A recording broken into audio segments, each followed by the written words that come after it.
4 дена откако замина од Скопје без да каже збор за македонските медиуми за дводневната средба на историската комисија, првиот човек на бугарскиот тим Ангел Димитров повторно ги нападна македонските колеги во комисијата.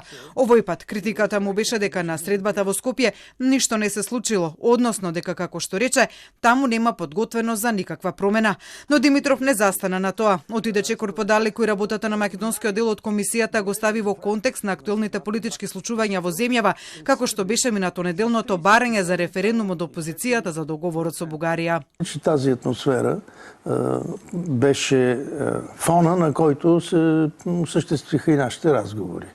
Разбира се, нямаше някакво особено напрежение в разговорите между нас, но аз много ясно и много добре отчетливо виждах, че притеснението поне на част от колегите, тъй като някои от тях съвсем открито казаха, че са подложени на заплахи и на натиск, ако променят нещо в своята позиция. Невистина е реакцијата пак на македонскиот дел од комисијата дадена за Телма за ваквото тврдење на првиот човек на бугарскиот тим историчари. Работевме во многу конструктивна атмосфера и оваа средба можеби беше една од полесните. Во ниту еден момент од разговорите не се спомена темата за референдумот, а никој не спомна ништо ни за притисок или работење во сенка на референдумот. Затоа не се разговараше дури ни за време на паузите. Оттаму, иако не се изненадени од новите обвинувања од страна на Димитров, со оглед дека тој тоа го прави во континуитет поречиси секоја средба на комисијата, неговите изјави тие ги оценуваат како штетни за процесот кој го води комисијата. Ваквата политизација со дневно-политички теми ја нарушуваат атмосферата и довербата во комисијата. За она пак што се случувало на последната средба на комисијата, Телма неофицијално дознава дека биле разгледувани по 14 забелешки од секоја страна, бугарските за содржината на двата учебника по историја за 7 одделение во Македонија и македонските забелешки за трите учебника по историја за 6 клас во Бугарија.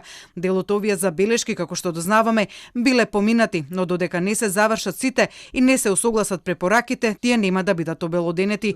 Но освен со коментари за македонските колеги, Димитров денеска побари нешто што е јасно дефинирано во протоколот подпишан меѓу двете земји и е надвор до врските на комисијата. Македонија веднаш да ги смени учебниците по историја. Протоколот инаку предвидува промената на учебниците според препораките на комисијата да се направат не подоцна од учебната 2024-2025 година и тоа треба да се случи на реципрочна основа, поточно истовремено во двете земји.